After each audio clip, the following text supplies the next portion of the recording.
I can't even do it. Oh, we're live. Hey, everybody. Welcome into a very special. We're already yelling at each other. Steve's yelling at me, and I'm yelling at Steve, and Dan's trying to be the mediator as we just started already. Well, welcome in, everybody, to a very special Star Wars Sunday on a Tuesday. And we did this because we hadn't done our Star Wars Sunday yet this month, and one thing led to another. I couldn't make it, or Dan couldn't make it, and we're like, well, we can't skip a month. We got to do this. We're already 1 month behind anyway. Exactly. So we got to do what we can to get caught up. So we are doing a special tonight, our Star Wars special. We went at 7. Normally we do go at 8 for Mouse Madness, but I wanted to go at 7 to try to accommodate Dan at least a little bit. It's so late where he is, and I don't want him up too late. And I'm only playing golf tomorrow morning in the rain. It's fine. Must be nice. So we are going to talk about Episode 6, Return of the Jedi, the last of the original trilogy, and we are going to delve into it really, really deep. We're going to talk about everything from what Steve hates about it. No, I'm just kidding. No, to all the big. We're going to talk characters, plot, storyline, effects. We're going to talk everything and kind of how it leads in to the new movies that we are now experiencing now, because there really are a lot of similarities. But before we do that, let me say hi to my 2 special guests. Of course, the guy that's here every Star Wars Sunday. He's my partner in channel as well.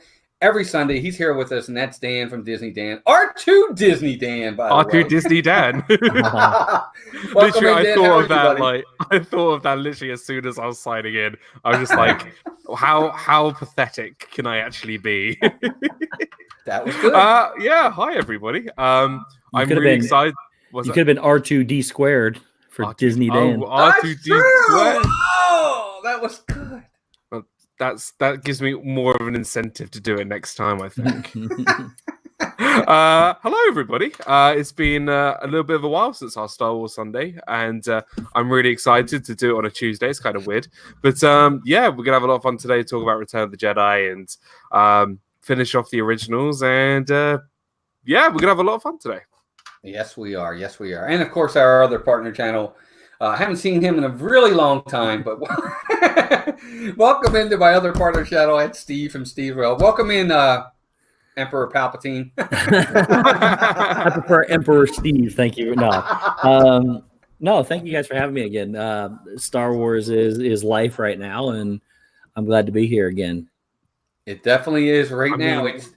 It is the happening thing for sure. What better day to do Star Wars Sunday on a Tuesday on all days this year? So, yeah, conveniently, what happened earlier this morning? It's true. It's like it's funny because we had this plan now probably for about 5 days. We said, well, let's do it Tuesday, and didn't even think about the fact that yesterday, of course, the trailer for Episode 9 dropped. But hey, we're gonna have a good time with it anyway. Steve, I'm going to ask you tonight to be the guy, if you don't mind. Let's say hi to everybody in the chat, if you don't mind. Yeah, I got it. You got Mike Wheeler, Brian Eisenhart, Russ Stapleton, Robin. I can't talk tonight. Rockin' Robin, of course, Disney Dan, Disney Nerd Herders. What's up, guys? Rachel, Rob Fuzz's biggest fan. You've got Mouse Talk in the chat. You have Alex Brunner, Melissa Gover, Rob Fuzz, and Dances with Goofy. And I think I'm caught. Oh, it just jumped. I think I'm caught up. For Mischief, please repost. Oh, My Disney Park Memories is here as well. Yep. So welcome in, everybody. We really appreciate you all being here. And again, I know this is a little bit earlier than normal, and I apologize in advance to Jim. More sunshine, please, because I know that we're going to run into his stream tonight. Certainly isn't something we want to do. We knew we needed more than an hour to do this, and it's just, I'm sure it's going to be the only time we have to worry about this for a while. But so apologies in advance to Jim at More Sunshine, please, as I know we're going to run into history at 7:30. But tonight, Episode 6, Return of the Jedi. Of course, last month when Dan and I talked, we had on that was Kyle, right, from Eye to Eye. Wasn't it Kyle? Yes. Isn't that terrible? I can't remember. I guess I don't feel too bad. Dan's I'll check right now. I think it was, but we talked Empire Strikes Back, and it was because he told us about his controversial list. Attack of the Clones is his number one, Steve. Whoa. Even That's I don't put Attack of the Clones at the top of my list. I It know. actually, I know. I liked it. Don't get me All of wrong. them. We thought he I was like you them for a all. minute there. I like them all, but it's definitely my least favorite of all the Star Wars movies. Yeah, Gotcha. I agree with that. Yeah. So tonight, Return of the Jedi. Now, before we even get started on the movie itself, let's talk a little bit about. Now, I know, Steve, you were what, probably 4 when Return of the Jedi came out in '83. 3. 3. Okay, right. You were, and Dan, you weren't even a gleam in your parents' eyes yet in 1983. No, Yep. that was 11 years before. Now probably know how old I am. It was 11 years before it was a thing. Well, I was 13 at the time that movie came out, so that tells you my age. And almost 13 at that point. So I definitely remember this one. Dan and I talked about before. He had mentioned during Empire Strikes Back, and I want to kind of touch on this real fast. He asked me, he said, what was the hype for Empire coming into that movie? And I said, this, that, and the other. I want to kind of scale that back a little bit, Dan, because the hype for Return of the Jedi, there really was none. And the reason being because back then, no social media. Media in general wasn't what it used to be. Trailers weren't the rage that they are today. I mean, trailers are a big event now. It wasn't like that back then. You didn't really have major trailers like that where it would be an event where you would be like everybody would wait up and it would get 10 million views. That's not how it worked. But what was really intriguing back then about Return of the Jedi was they would only show you snippets in like a local magazine or in the newspaper of the movie. And the one scene or one photo they only showed was the photo of Luke and Vader standing together in the elevator. You know the scene I'm talking about when they're coming up to the Emperor's throne? Yeah. And they open the elevator and you see the two of them. That's the only snippet they gave you. So coming into this movie, we're like, is he going to turn bad? Is he going to be a good guy? What's going to happen? And that was really all we got because it wasn't a big thing back then. So, and I know for you guys, you saw it later, once they were out on DVDs and stuff like that. Yeah. But Steve, I'll start with Steve. Steve, as you started seeing the movie, started with The New Hope, you got the Empire. What was your expectation heading into when you first saw Return of the Jedi? So I got to watch them all back to back to back because I wasn't old enough to know what even movies were. So I mean, I really didn't have an expectation because I literally did watch them back to back to back when I was probably a young teenager before I started watching them, any of them. I just didn't know what they were, but I guess going into it, it was just I did the same thing with Lord of the Rings. I didn't see any of the Lord of the Rings until I watched the Fellowship of the Ring and the Two Towers the night before the third one came out. So gotcha. It's like I just got to watch them all right back to back. So I didn't have any build-up anticipation or anything like that. I just it was just the anxiousness of popping out the VHS at that time, putting in a new VHS and just going straight into it. And I like how they pick up the story pretty well. So I didn't have a lot of anticipation building up to it, but I was excited. I mean, it was really excited. Wanted to see what happened to Han after how the Empire Strikes Back ended, and didn't know, if he technically was dead or not. And it was good. There was some anticipation, but it just wasn't like I had to wait those long months or years to wait for it. So. Yeah, and that was the killer for us back then. Is Empire came out in '80, Return of the Jedi didn't come out to '83. We had to wait 3 years for the finale of this. Can you imagine having to wait 3 years from Infinity War to Endgame? Wow, it was, but you didn't know any better back then. I want to say hi to Cricket, Fox, and Kay Atwood, who are also here. Welcome in. Thanks for being here. Dan, what about you? When you're first seeing these movies for the first time, as you're leading into Return of the Jedi, what was your expectation like? What was your thought process there? So when I was a child, I had no idea what the Order was like. Like, I genuinely thought that, this bearing in mind I was a child, I had no sense of anything. I always thought Return of the Jedi was the first movie, then Empire, then A New Hope. I thought it went in reverse order. And Return of the Jedi was always my favorite. As a child, it was always my favorite. I could honestly say that final act of this movie, which we'll obviously talk about, is one of my favorite final acts in any movie I've ever seen. I just love it so much. And only when like I've started getting older, really, when it was my young teens, I started really getting invested in Star Wars. That it was 4, 5, and 6, and go from A New Hope to Empire to Return of the Jedi. I could just put VHS in, VHS in, VHS in. For me, I didn't have to wait 3 years, which I kind of guess is lucky, but also unlucky because I wasn't there when it was all released. But for me as a child, for sure, Return of the Jedi was my favorite. And then it was only really till I was about 14, 15, where I knew how amazing Empire really was.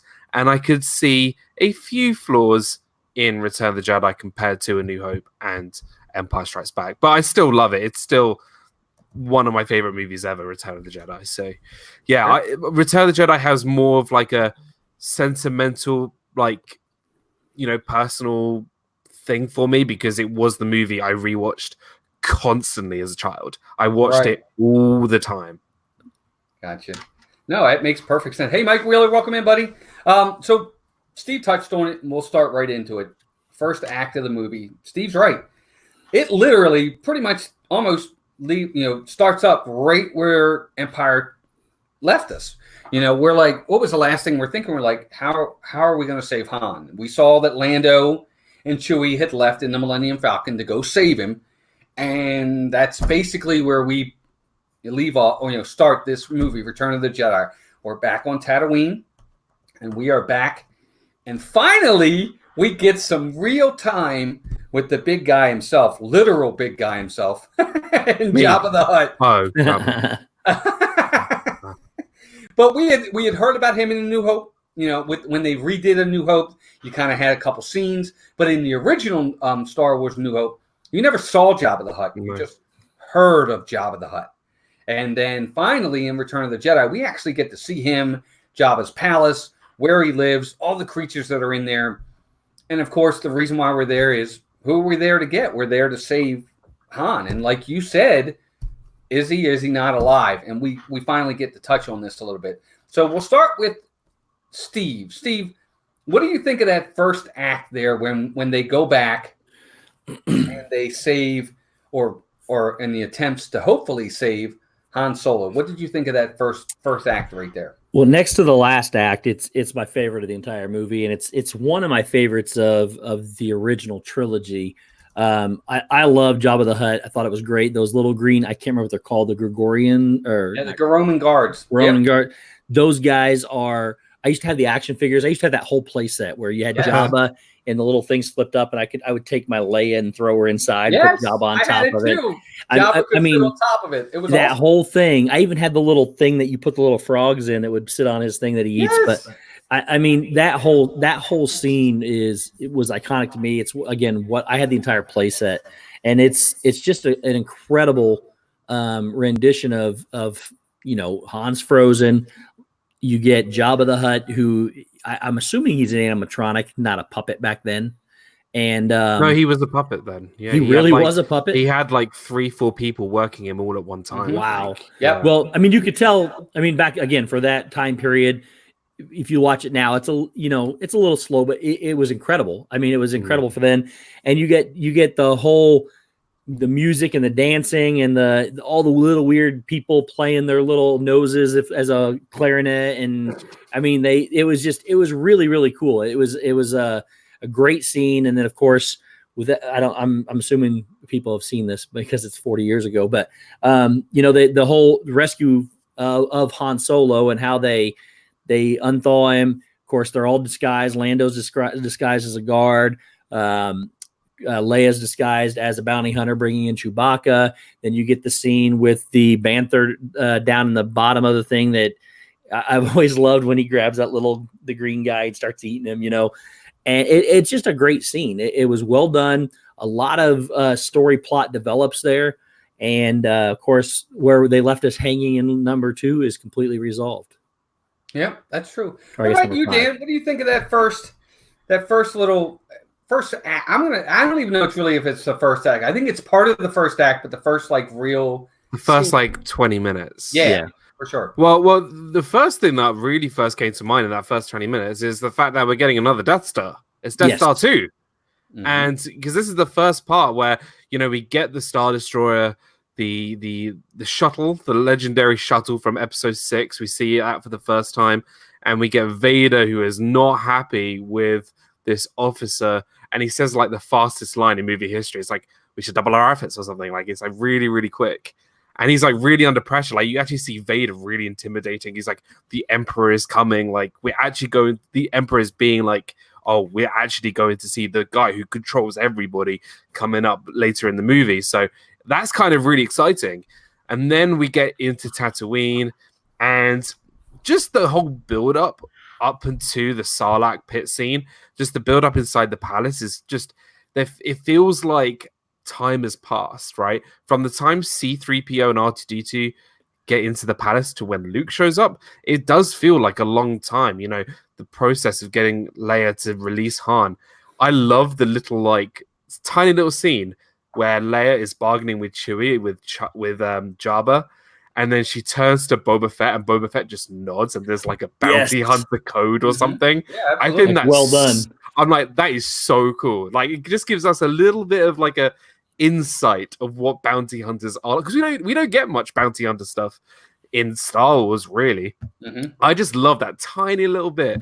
And just having Han free, and then you got Jabba, who's like watching everything, and then you got the most annoying, apart from Jar Jar Binks, the most annoying character in the whole of Star Wars.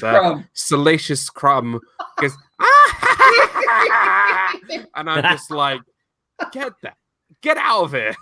He's so annoying.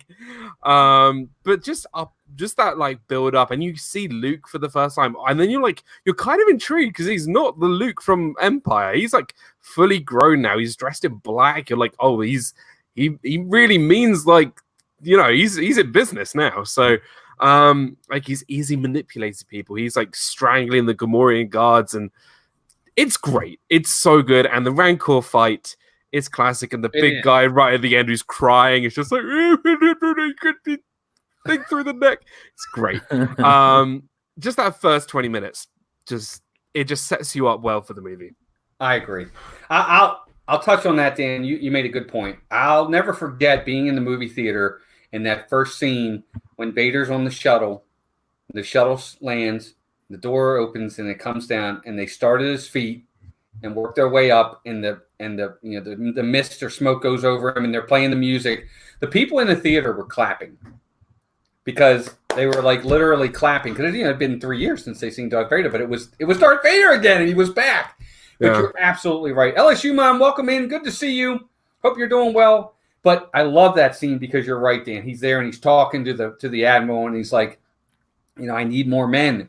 And he's like, well, you can tell the Emperor when he gets here. And he's like, the Emperor's coming? He goes, yeah. And he's most displeased. And he says, we'll double our efforts. And and you're right. He goes, well, I hope so for your sake, because the Emperor is not as forgiving as I am. Yeah. I mean, that scene could easily not be PG at all, but they used words very well there. Right. And it's true. That guy was squirming. He was just like, oh, like, the Emperor is coming. I better do something about it. Right. But that right there sets up to let you know that if even Vader doesn't think that, if he thinks he's soft compared to the Emperor, what is the Emperor like? And then the whole scene, you're right, inside Jabba's palace. It's really cool. What I liked about it was, for me, seeing Luke for that first time after all that, he looked mature. He looked like a man. He wasn't a boy anymore. He was now a man. And he was like you said, he seemed like a man who knew what he was doing. He was more mature. He was more grown up. He understood his cause. He definitely was a little bit more in touch with the Force and was growing his powers for sure. I agree with that 100%. He doesn't want to go to pick up some power converters and be all... No, not at all. Those days are done. But what's really neat is he actually did. He had a plan in place to save Han. And you know, it didn't look like the plan was working, but it was actually working to perfection, exactly the way they wanted it. Yeah. And so, Steve, what did you think of the demise of Jabba the Hutt by the hands of Princess Leia? I mean, can we just talk about Princess Leia for like a minute, please? Yes. Come on. It was. I had the character. It was every childhood boy's fantasy character, with Carrie Fisher as the. I was watching it back today, and even in the costume on there was not much there. And but yeah, she was his slave, pretty much. So, Dan, go ahead and talk about her because. I mean, I'm so glad my girlfriend doesn't like Star Wars, so I can watch that movie in peace. I mean, did they really need to? Yes, they did. Show her in that way? Probably not, but come on. Like what? Like I grew up in the 90s, early 2000s, and even I, like 10 years after that, I was just like, this is like an ultra geek. This is look. You go to places like Comic-Con or MCM here in London. There are people, mostly women. I've seen a few who dress in this costume because it is how bad it is. Like just because it does, it's. I can't really say too much without getting all political correct or whatever. It is an iconic costume. There's no denying it. Okay, and she can. First off, she looks fantastic in it. Oh, you know, it's just it. Look, you would not see that nowadays. Well, no. I don't know that. I think that not in a Star Wars movie. No, not under the Disney umbrella. You're not. No. But if it still wasn't under their umbrella, I think you might. Oh, but yeah. But I think it was the only. I want to use the word gratuitous areas of any Star Wars movie where they might have pushed the boundaries just a tad. And was it necessary? I don't know. I mean, but it's there, and it's an iconic, outfit no matter what. I mean, to this day, people still talk about it and still wear it proudly. She looked fantastic. She looked beautiful. Yeah, I mean, it's a bit cold for Halloween here for me to wear it, but hey. I considered getting it out of my closet for the stream, but I didn't get enough time. I appreciate it, Steve. Thank you. I appreciate that. Thank you. Disney World Freak, welcome in as well. But no, what about you, Dan? What about the end of Jabba the Hutt? Well, you went to Steve first. Steve, we were talking about the. Well, I mean, I'm not going to believe that Leia could even pick up the chain, let alone strangle one of the largest characters on screen. But I remember basically saying no because I really love Jabba the Hutt. I thought he was one of the better sub villains, if you want to call it that. I just liked the way he acted, and I just liked him a lot. But her taking him out was a pretty iconic moment for her and for the show itself. And during the whole Sarlacc pit, I mean, just not only the demise of him, but the whole that's going on during the Sarlacc pit battle itself, where we lose Boba Fett, we lose some Gamorrean guards, and all the other things, the people that fall down inside that thing. I mean, it was just an epic battle where we lost a lot of what I would consider main characters during that time. So it was a pretty another epic moment of that. And it meant something to the film. Mm-hmm. Yeah, I think so. What about you, Dan? Losing out on our boy Jabba, Pizza Hut.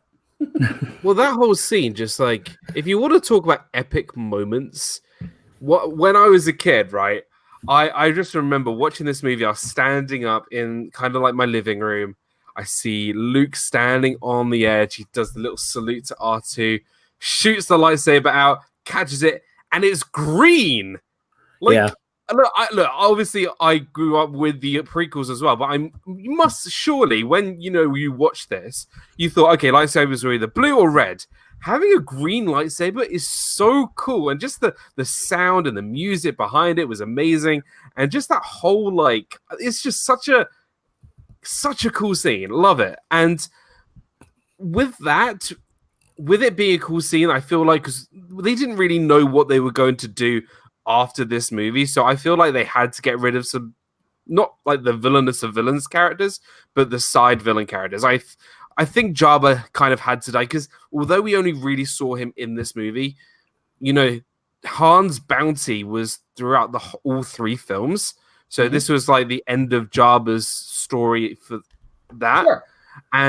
But I don't think Star Wars or Lucasfilm or George Lucas really understood how popular Boba Fett was going to be. Because how he went out, and obviously there's a lot of books and stuff that explain, oh, he survived, blah, blah, blah. We're just talking about the movies. This character was so cool. Like, he was so cool in Empire Strikes Back. And then in this movie, he does a little nod in the palace, and then he's dead. And I'm just he rolls into the sand without his jetpack going off and saving. Yeah, his jetpack doesn't go off. Half of his gun gets cut off by Luke. And literally, how he dies was a mistake by a blind Han. He literally turns around with the dagger thing, hits him in the jetpack, slams into the freaking barge, and then rolls down into the pit. Like, that's it. It's kind of like a Looney Tunes episode. Right. I'm just definitely could have been. Come on. Well, like, you could have gone out a better way than that. Well, but here's the thing, and this is, I think you made a good point. First off, hi to Desire Dream. Welcome in, and welcome into Noah, the Disney World fan 16 are here. Good to see you both. Here's what I'll say. I think you made a good point. I don't really think that at the time George Lucas had any plans of going forward after Return of the Jedi. And I think ultimately the ending really shows that wasn't his plan was to move forward. I really don't. I mean, it took him like 12 years before he even did another one. So I don't think he ultimately wanted to. But that being said, the Jabba storyline had to have a definitive ending. Because if Jabba lives, then Jabba just keeps coming after Han. So he had to die. The whole point was you're ending that storyline with him, and the only way to end it was he had to go out. So I get why they he had to die, because otherwise he would just keep coming after him. So I get that, and you're right. Probably the second most disappointing or waste of character in the Star Wars to me is Boba Fett behind Darth Maul. So yeah, I mean, just. He's such a great character. And it's not even the fact that he died. It's just the way he died. I got really annoyed by. Like, right. It was a Looney Tunes episode. That's literally what happened. It was all like by accident. You could have the Roadrunner coming in on the dip of the Sarlacc pit, going meep meep, and then go off. Just like that's what it felt like to me. Mm-hmm. But the rest of that scene is great. I feel that Leia taking on Jabba. I'm not going to complain about it because we get Leia more in a strong role. It's true. She's been strong throughout all these movies. Yeah, and R2 is great as well in this scene. I love R2 in this scene because he's kind of like he's on the barge. Luke is on the little banks and everything, and he kind of pushes C-3PO off the barge, and he's like, "Everything's okay. I'm just going to throw you off." It's kind of cool. I like it. Yeah, I agree. Yeah. I agree. So I do love this. I think it's a great start to the movie. We definitely get off on a good foot. We have a lot of action. We finally get to meet pretty much all of our characters again. They've all been reintroduced to us. And at this point, the only guy we haven't met is the Emperor. He's the only one that hasn't made his appearance yet. And as we kind of move forward from there, we finally do get that moment where we meet the Emperor. And that's where they have the main... I guess we can call it a parade in space where they escort him in to the Death Star for him to personally be there. I personally think it's one of the coolest scenes because it really shows the enormity of who he is, not only to the Empire, but to the entire galaxy. I mean, he's the big cheese. Can we just bow down to Ian McDiarmid? How he just... I think he's awesome. He is just He's just so cool as the Emperor. Yeah, and he hasn't aged. He hasn't aged. He hasn't. And the thing is, you watch him in this movie, and then you look at him in the prequels. I'm not gonna lie to you, he looks better in the originals than he does in the prequels. I'm just saying. But the way he comes across as sinister and dark, and just he's much smaller than Vader. Kind of like Yoda and Luke. He's smaller than Vader, but he's still pulling the strings and pulling the Empire. It's so cool. It's so cool. Cinder Alley loves Disney. Welcome in. Good to see you. And John Hazelton, good to see you, pal. I don't know if I said hi to you earlier. But Steve, so we finally get to see the Emperor. What do you think of our first introduction to the Emperor as he's being escorted into the Death Star. Well, like he is the baddest of bad guys. I mean, and I love villains, and I love the villains back then too. So when I got to see him come on the screen, it was like finally you get to see this presence. He's always been there, but not physically been there. And you keep hearing about him, and you keep waiting for this moment for 3 movies, and he's finally, you get to meet the head of the bad guy organization, if you want to call it that. And he is he's just an iconic figure, and it's something he has stood the test of time, obviously, because here we are 40 years later, and he's still around. He's relevant. So, and just he meant so much at that point in time that when you turn around and in these trailers, when you hear him laugh, that iconic laugh that it was back then, you get chills. He was that important that you still get chills today when you hear it. That's true. So yeah, I was thrilled when we finally get to see him. I thought they did him quite well. He doesn't disappoint.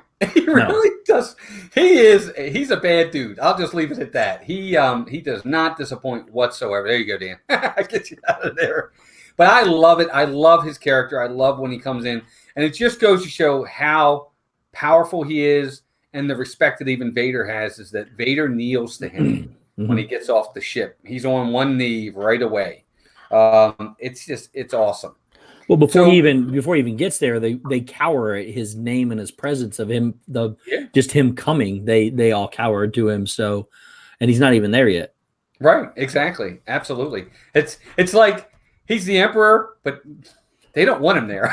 It's like no. I'd rather you not show up because if I screw up, you're going to kill me. So we're good. Yeah. So from there, once we and this is kind of where they jump. They do. I think the movie jumps a little bit to different areas, and we do. We jump from there. We jump back to Dagobah. Yep. Luke finally goes back for what he assumes is going to be the final training for him to make him that Jedi. We can kind of touch on this scene a little bit. I actually considered this to be one of them. I think this is an important scene. Very one of the most important. Yeah, I think it's very, very important. The entire scene here. Andrea Houston, welcome in. Good to see you because it really answers questions. I mean, he literally asks the question in this scene, and it's because we never really fully know if Darth Vader was lying just to get in his head, or if he really is, and we find out in this scene.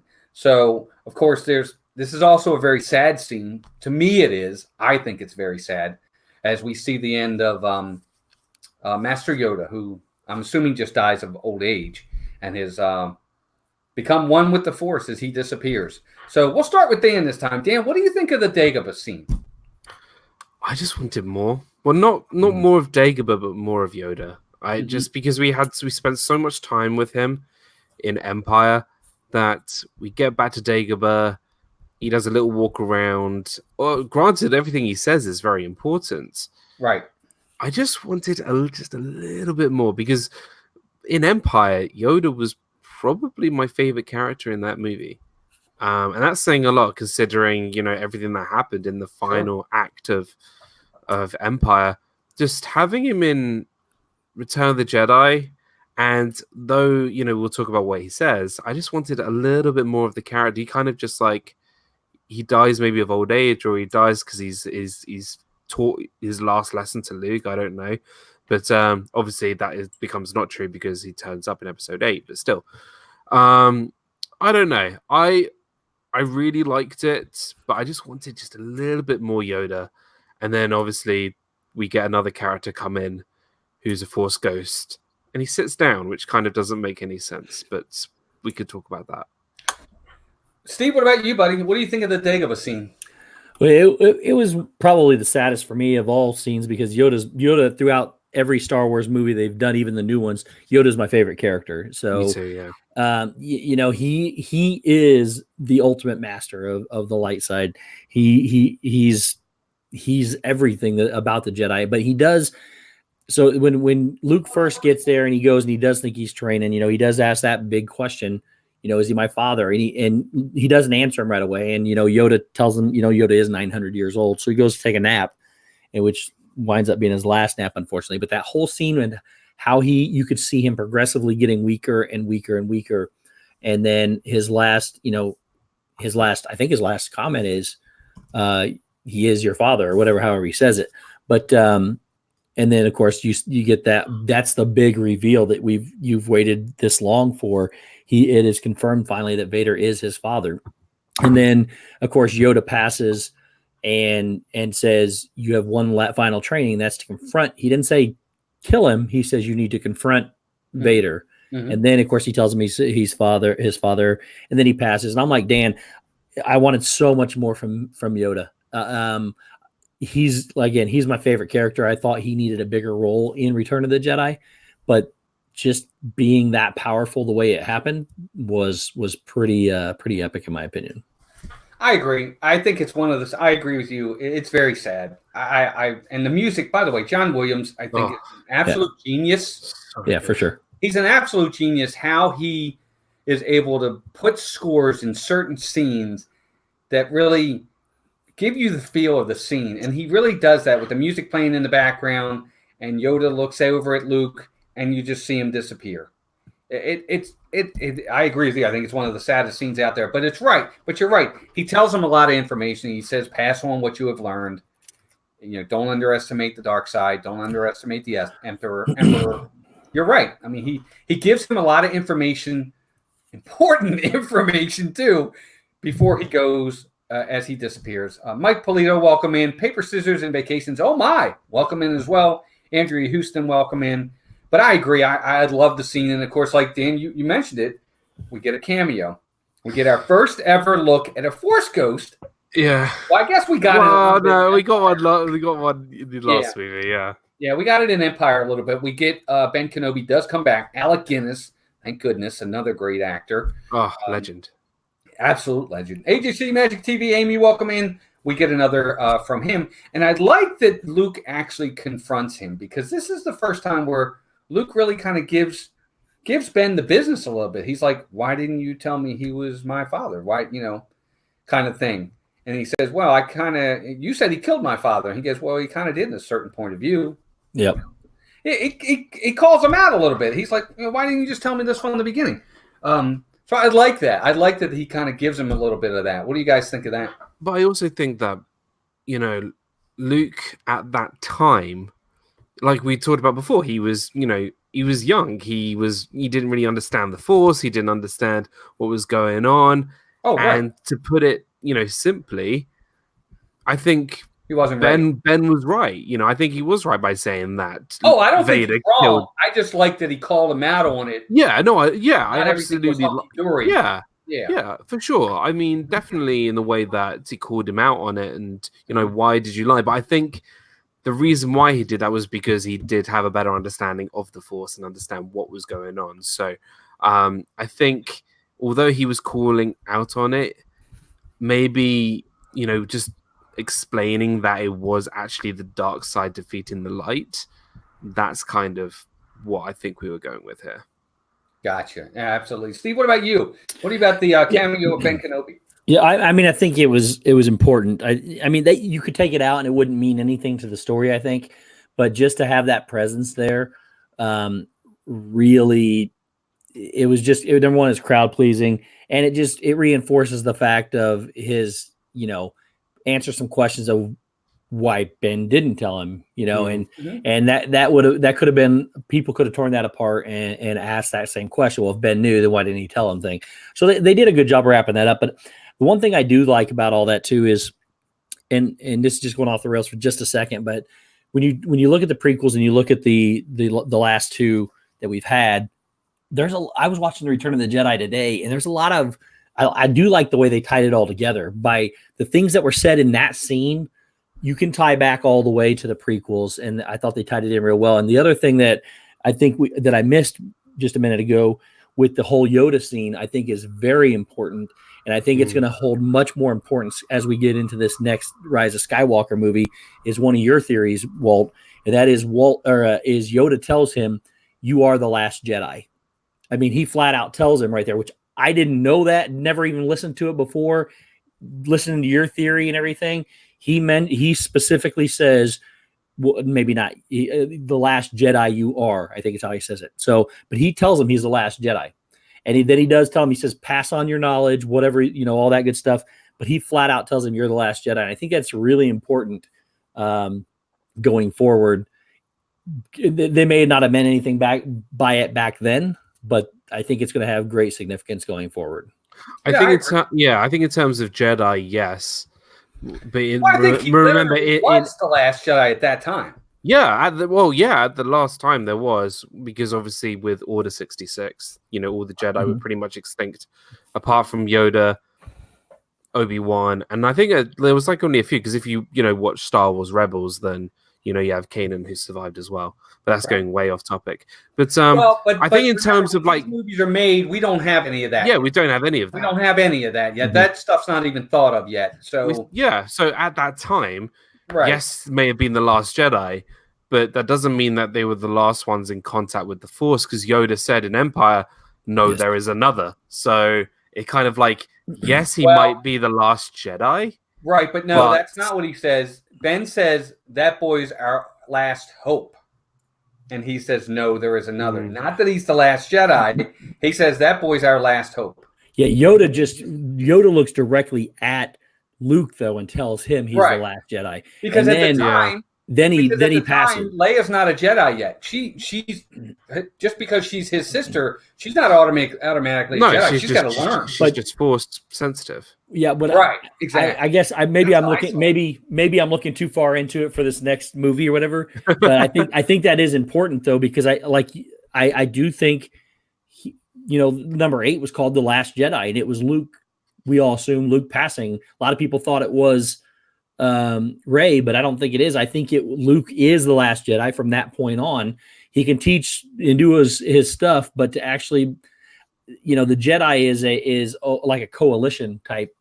It's a cult. I was going to say cult, but I didn't want to. But it's like a cult, and he's the last member. I think like you said, Rise of Skywalker. I think Skywalker is the new cult, and I think Luke has been the last Jedi. I thought it was iconic though, because when he said he's the last Jedi, then Yoda turns around and dies. That makes Luke the last Jedi. It does. So I thought it was a very important part of the movie and foreshadowing, or maybe they just did a really good job tying it into that point. I don't know. Yeah, some of the books and some of the animated series and stuff like that mess with the continuity of the originals. Mm-hmm. They really do, and I don't like that. I mean, I like that stuff, but I don't like how it messes with the continuity of it. So I'm kind of torn there, because I really like Star Wars Rebels, but Star Wars Rebels really messes with the continuity of the movie. It really does. There's a lot of continuity glitches in there, or whatever they call it, that I don't like. So I wish they... I don't know. I guess it's all about making money for sure. You want to find different things that people are going to like. Yeah. And Rebels is good. Have you guys? I love Rebels. Well, those TV shows, Clone Wars and Rebels, were fantastic. They're very good. They really were. Although they might not be entirely accurate, the stories that they give to, obviously spoilers here, Darth Maul, the rebels. Going in, it's Boba Fett. They bear credence to the Star Wars and Skywalker saga for sure. They're intertwined and they're linked. But if it gives anything away, just make sure you don't say anything, because I haven't seen it yet. So no, I'm not going to spoil anything, but just the way that it brings back, it just really it gives the Star Wars universe more depth. That's what I would say it does. Well, it does. It definitely paints a larger universe. I'll say that. Well, they're both on. I knew the Clone Wars was coming back, and they're actually going to continue Clone Wars. Was Rebels before Clone Wars? No, I don't in think continuity. It was. In continuity, no. Well, but which one do I need to watch first off of Disney Plus? I thought Clone Wars was before Rebels. Clone Wars was before Rebels, because there's. I'm talking about just for TV purposes. Oh, if it's just to watch, I would start with Clone Wars. Because there's a character that turns up in Rebels that was part of Clone Wars. Okay, now they're bringing back Clone Wars and starting it back up again. Right. So I need to start with the Clone Wars as many seasons as they had, then jump to Rebels, then come back to Clone Wars. Yeah. Yeah, okay. That's what I would do. Yeah, just very quickly on the Obi-Wan. I know it's a really tiny little thing, but don't you find it a little bit weird that he sits on a rock? He just sits down. Like, he's a Force ghost. Why doesn't he just do ghostly things where he disappears and then just reappears. Well, I don't know what a Force Ghost can do. Can he? But I just found it just really awkward. I was just like, he starts talking and then he just It was sits down. inconsequential. I mean, I don't know what a Force Ghost can do. Can a Force Ghost drink water? Apparently he can do whatever he wants to. He can sit on a rock if he wants. I was just like, I didn't find it. I mean, I don't think of him as a ghost where he's floating like Casper. I mean, so I don't know. I just found it really weird. I don't know if Alec Guinness was getting tired standing up. I don't know. I mean, he was. I want to say hi to Timothy Greenwaters as well. I didn't say hi to Timothy. He's here, and Kelly from Myers and the Mouse. Welcome in, guys.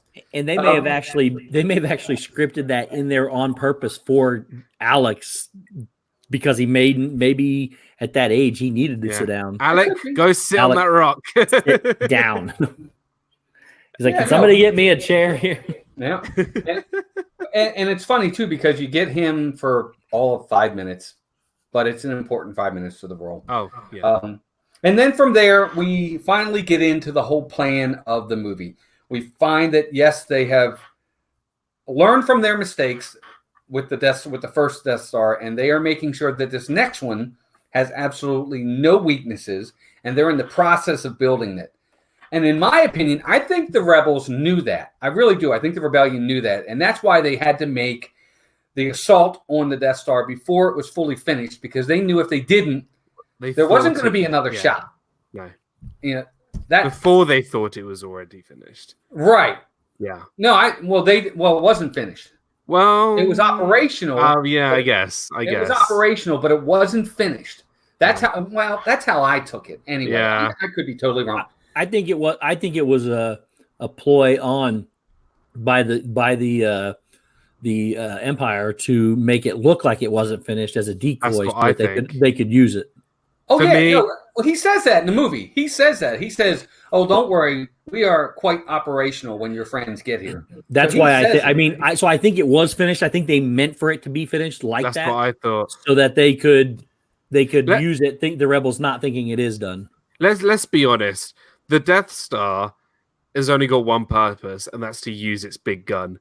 If it's got its big gun, it's done for me. Like, I know, obviously, in the first movie, it moves a lot more than the second one because obviously there's the tractor beam. Right. But I kind of agree with Steve. Like, the whole point of the Death Star was to have enough firepower to pretty much destroy anything, and that's what it had. So for me personally, being that gun operational, but here was my point. This is why I think they had to attack now, because it was operational, but it wasn't done. But hear me out. You knew that because it couldn't move. It needed the Forest of Endor's tractor or shield beam, because at the time it wasn't finished. It was vulnerable only because it wasn't finished. And it couldn't move. That's why it had to stay at Endor. So they knew they had to go now before it finished, and then it could be like the other Death Star and move around to different worlds and destroy. That's how I took it anyway. But we finally learned what their mission was. We got to go to Endor. We got to get down on there, have a diversion attack while you guys, they'll be looking at us up here, and you guys will be down here, sneaking down here to try to get the tractor, what do they call that? That protects it. Turn off the shield. Yeah, the shield. The turn off shield generator. Yeah. Yeah, the shield generator. That's it. So we finally get into this, and we go to Endor. So what do you guys think of Endor? Sorry, just very quickly, just before that, when they're on the ship, I did find it a little weird. I know I do. I'm nitpicking now that Han hugged Lando, where I know they just saved each other in Tatooine, but Lando pretty much sold Han off to, kind of just betrayed him, with Vader and everything, but in Cloud City. So just being all friendly like that. Look, if I had a best friend betray me, I'm not sure I'd be hugging and smiling. Although he might have saved my life with Luke and everybody, he still betrayed me over to the Empire. And I know you're not meant to trust Lando. But it just for me, just to have like, oh hey buddy, you already betrayed me. Well, and he worked really hard to save. He worked really hard to save Lando in the Sarlacc pit as well. Yeah, so I mean, he could have let Lando die, but I guess they're even now. But I just found it just like, okay, I mean, do I overly trust this person? Right. I definitely think that's a flaw in obviously script there. You're right. I mean, maybe it could have been more of a hesitation.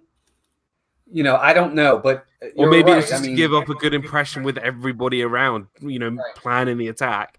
They don't want any and also if you think about it, Han gives Lando the Falcon to fight. So I guess they are cool. Yeah. But I just think it goes without saying that they're cool. I mean, it wasn't he's a supporting character. Yeah. No matter how you look at it. He's not a main character. He never has. He's a supporting character. He didn't come into the second movie, and he didn't come into the second movie until halfway through it. Yeah. So he's not a main character, but he is very beloved. I love Lando personally. I love his character. But I get what you're saying. It was definitely... They needed some explanation or some sort of forgiveness between those two characters before, I don't know. But I did kind of laugh a little bit when Luke just shows up and goes, "Hey guys, I'm here too." I was just like, okay. But literally he comes out and says he just comes out of nowhere. It's like, I've come on set. Hey guys, I'm with you too. Yeah, he comes on and says, "I'm with you too." And then they all hug him, and it was kind of corny. Yeah, I love it. This is where the movie does get a bit corny, though. Well, it does. This is the one. If there's an area in the movie where I feel George Lucas was thinking of prequel, no, not at all.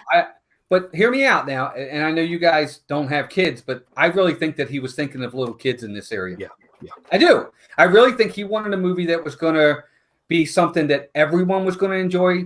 Not just the teeny boppers and the adults and everything, that the little kids could like. And I think this is where the Ewoks come into play. Well, I was that little kid. And I do like this part of the movie. Right, exactly. I don't hate it like a lot of people do, but for me... Right, but if you ask the ones that hated are, like, as adults, we're like, ugh, we cringe a little bit at that scene. But if you're a kid, if you're 4, 5, 6 years old... Yeah, I thought it was cool. Love the Ewoks. They're I thought it was cool. Cuddly.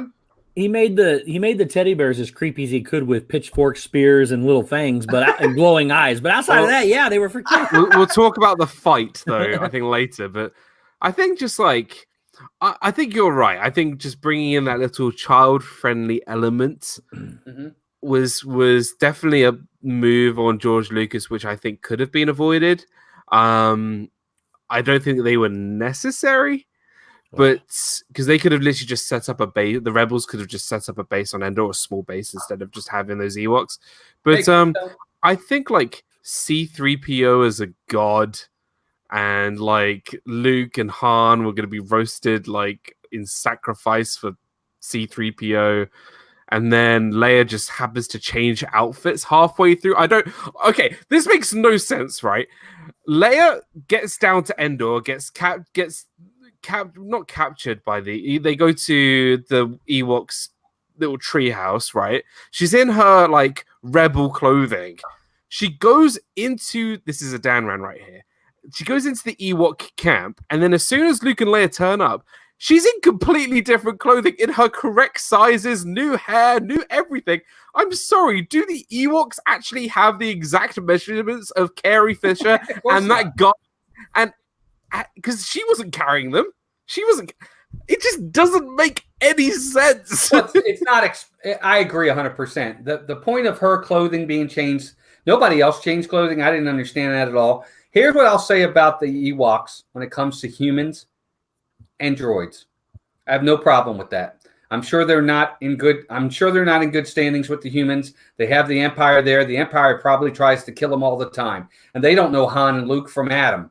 They might think they're part of the Empire, for crying out loud. So, yes, they probably do want to kill him. I don't have a problem with that. And 3PO, they probably have never seen a droid like him before. And it's never explained, but I'm just taking it as an assumption that, okay, he must be something that looks like what they consider a god. And you're right. It's funny because for the first time, 3PO's in charge, and they really need him to help them. So, I mean, that's how I saw it. I saw it as... They probably don't like humans. They probably don't want anything to do with humans. And Well, their technology is not the greatest, and they're, for lack of a better term, they're almost like an Aboriginal type group of people they're primitive. that is very primitive to their system and their planet only. They don't have spaceships and they don't fly and they don't leave that planet. So until they outsiders come in, which would have been the rebels first, until something like that happens, they don't know what humans are. So going back and you see them for the first time, of course, you're going to be defensive. You're going to be scared of it. I had no problem with that. I absolutely love the Ewoks. I'm so glad they made it in there. I know people don't like it, but I'm really happy. There's 2 separate Ewok movies. I think Ewoks are a fan favorite. Not everybody likes them, but I think they are a fan favorite. And I'm really hoping they play a bigger role in the next movie. I hope they have a role in the next movie, I guess you should say. But it's just like any other thing where every time you go to a new planet, you have a new race or a new species of people. True. And I think they're a great one, in my opinion. God, I'd rather have the Ewoks over the Gungans. I agree with you there. At least they're not annoying. Look, Kay Atwood says, "Look, Leia was a princess. She's always ready for anything." Well, and we don't know how long. I mean, I know it wasn't that long, but we don't know how long Leia was actually with them before Luke and the others arrived either. You know, maybe Wicket had time to fashion up something and make it for her. I don't know. Who knows? I don't know. I agree with you, Dan. I mean, I do, but I agree with Steve too. It to me, I don't know. She could have wore Roman armor, and I wouldn't have cared. It just doesn't make sense. Like it just, I don't even. No, it's not even the fact it's her clothes. Like she had her hair down; it was all nicely frizzled. It probably grew a lot more since she was in Jabba's palace. I don't know, but it just doesn't make sense. I don't know. Dougie's in the house. Everybody say hi to Dougie. What's up, Dougie? What's up, Dougie? Really know how to work a sewing machine. See, it's Wicket. I'm telling you. Now, I do understand what Dan's saying, though, because you're going into the middle of a primitive species that barely wear a loincloth anyways, and they wear loincloths and Robin Hood masks. And outside of that, I mean, she comes out with this really fancy dress. I completely get what Dan's saying. I do, too. But Kay Atwood's got an answer. Leia had a backpack. Could have been in there. No, she had. Well, yeah, maybe, but she did have a lot of bread in there as well to feed Wicket. Yes, that's true. She didn't have a loaf. It was like Mary Poppins back. She had a baguette in there. She had a full dress in there. She had hair curlers in there. She had an umbrella in there. She had a trophy. She had like the almanac from Back to the Future in there. She had everything. She did. Oh my gosh. So as we're on Endor, of course, changing over from Han and Leia and them, we finally get where Luke makes the decision that he's going to turn himself in. He says, you know what? I feel the good in him. I'm going to try to turn him, try to get him on our side. And he basically gives himself up to the Empire. He just walks right up to the front door and, hi, I'm here. Delivery. Pizza. Get pepperoni on my pizza. Candy grain. So he shows up and he does exactly that. He turns himself in to the Empire, and he's taken straight to Darth Vader. And for me, this is where we finally start to see the chink in Darth Vader's armor. That's when they're standing up on that balcony, and he's just talking to his son for a few minutes. I actually really enjoy that scene. I think it's an important, powerful scene because we start to see it. We're not there yet, but we start to see it. Well, it's the first time they've been together since Luke openly committed. He didn't actually commit suicide, but he wanted to commit suicide, but he ended up surviving. And, there's that sort of tense moment because Luke now knows that he actually is his father. Mm-hmm. He actually calls his father Anakin. So we're like, oh, okay, what was Anakin like, before he became Darth Vader?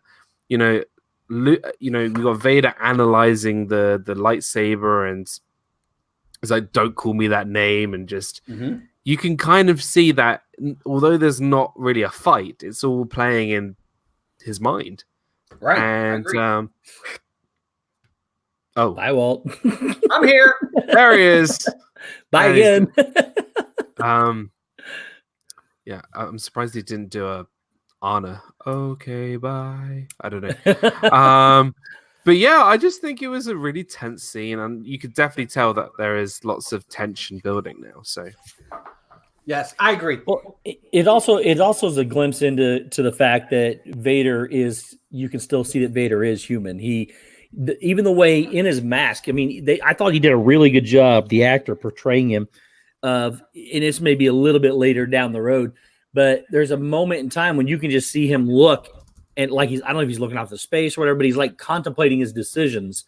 And he tries to have that moment with Luke, and it's not a hey, the dark side's the way to go. It's the Emperor will get you regardless, so you might as well do it. It's not a ultimate the dark side's the way you need to be. And he's trying to have that moment to kind of guide his son as opposed to, basically protect him as, hey, if you don't do this, you will die. Right. And it's a moment of you can tell that he's having a father moment again, and that he's almost human again.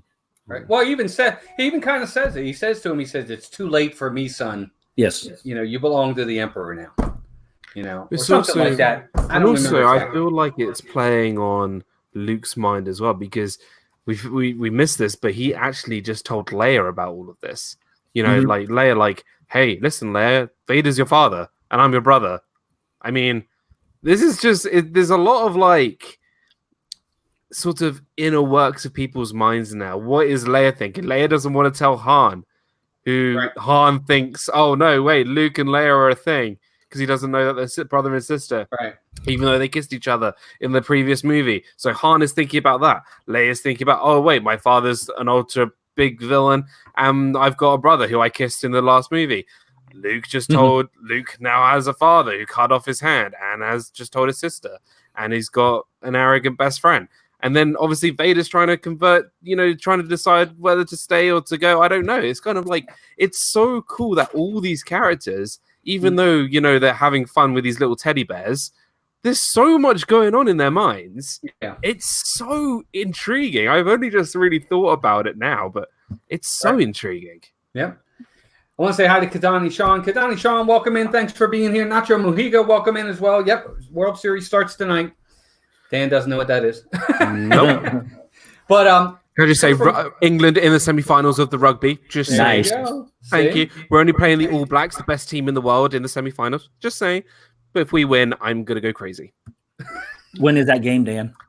This Saturday, 7:30 a.m. in the morning in the UK.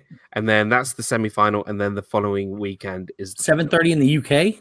In the morning. So it's going to be like 1:30 here? Yes. It's going to be the best game of the tournament, England versus New Zealand. It's going to be so good. I'll be sleeping. Go England. Russ, what is wrong with you? You see that, Dan? Look at that. To be honest, like, if you are a rugby fan, like, you kind of just have to love the All Blacks because they are so cool. If you just watch their haka, the thingy, it's so cool. Sorry. Brian says the Expos. That's an inside joke. Anyway, so let's keep going. So now we've got 3 different storylines that are about to explode in this movie as we head into what ultimately is the final act. We have the assault on the Death Star. We have the people down below at Endor trying to turn off the shield generator. Thank you. Couldn't think of the word. And then, of course, we have it is the most important storyline, and that's Vader, Luke, and the Emperor in the Emperor's room, in his throne room. So we have 3 different major storylines all happening sequentially. And this is where the movie obviously hits the peak as they go from one scene to the next. And the one needs this one, and this one needs that one, because this one can't work if this one doesn't work. It's a jumbled mess that actually works. What do you guys think? Where do we want to start? Do we want to start in the throne room? Do we want to start with the assault on the Death Star, or do we want to start down in Endor? I think Endor, because hold on. Well, Dougie says, I think it's important that Vader expected Luke to replace him as Emperor's apprentice. which means he would have to die. And I think that plays into Vader's redemption. A tired old man ready to die. There we go. That's a good point. So let's talk about Endor for a second. Well, you know what I really liked about the setup of all three of these sort of, like you said, storylines, is that it feels like it's all going the Rebels' way straight away. Like there's no one in the way between the ships and the Death Star. You know, the Rebels take over the shield generator very, very quickly. Mm-hmm. And Luke is already in the throne room with Vader and Palpatine. And then, right, they set up all the bombs and everything, and then they go outside, and then there's the whole kind of legion. That's what the Emperor says. An entire legion is ready. They're walking into a trap. And it's Han and these few little rebel troops against this legion of, they have 80 walkers, loads and loads of 100 troops on the ground there. Oh, yeah, more than that. It's huge. It's a huge operation. And then this is the bit where it confuses me. You got Ewoks. Now, I know stormtroopers can't hit anything in terms of their shooting capabilities. But I'm sorry. You can't knock down or even kill a stormtrooper by throwing a rock at them. I'm sorry. I could throw a rock at one of you two, and I'm pretty sure you would still survive. And they're wearing helmets. They're wearing body armor. That you're throwing a rock at them, and they die or they get knocked down. I'm sorry. It just doesn't make sense. Like they would have to have super strength to get the weight of like a boulder to kill one stormtrooper. Hey Dan, let me ask you: when they fall to the ground, why do you assume they're dead? Maybe they're just knocked out. Don't even count them dead. Maybe it was knocked out. I don't know. But if it's a long battle, right? But if you look at the movie, these boulders, these rocks, they weren't like big rocks. Oh no, I know. I'm just playing devil's advocate. Just like and they just like not, and they're like, oh, they cover it like it's raining. It's like raining rocks. And Steve, I want you to touch on this. But don't you think he did a good job with some of the ways they got rid of some of the small walkers? What are they called? The 80 walkers, yeah, the 80 walkers. Like the one fellow, they rolled them on logs. They brought the other two logs together to crush it.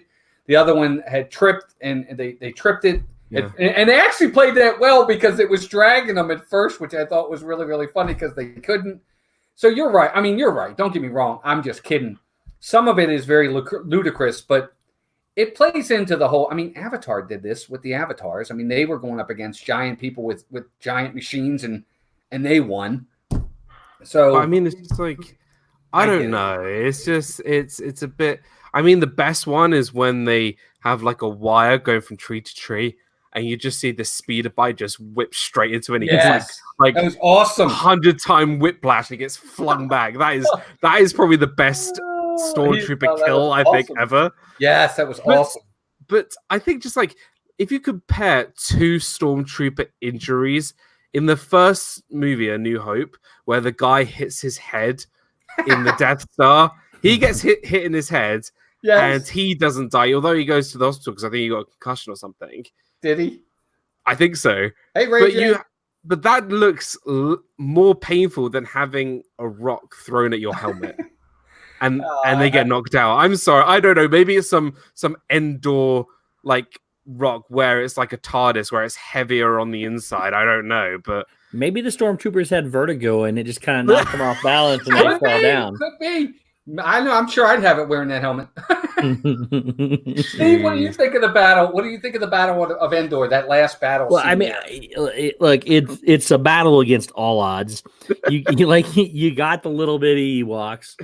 Which it didn't matter if there's 1,000 of them. I mean, you got these massive AT-AT walkers. You got these stormtroopers with guns, and you got little. I mean, I guess David did slay Goliath with a little bitty pebble, but that's a myth.